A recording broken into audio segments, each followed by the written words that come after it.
Here in the video, we are going to talk about T-Mobile Error Code WLN502. Before we proceed, I want to let you know that this is my AI avatar and some of the visuals in the video are also generated using AI. However, all the information shared has been manually researched by me. As per our research, the error comes when users try to use their T-Mobile home internet, but the router shows a connection issue and displays this error code.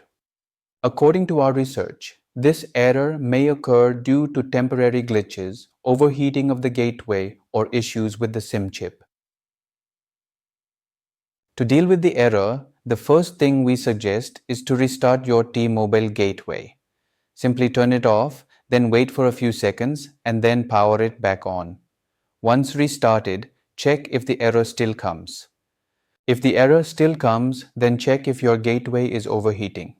If it is, try cooling it down using a fan or place it in an open, airy spot. Then check for the error again.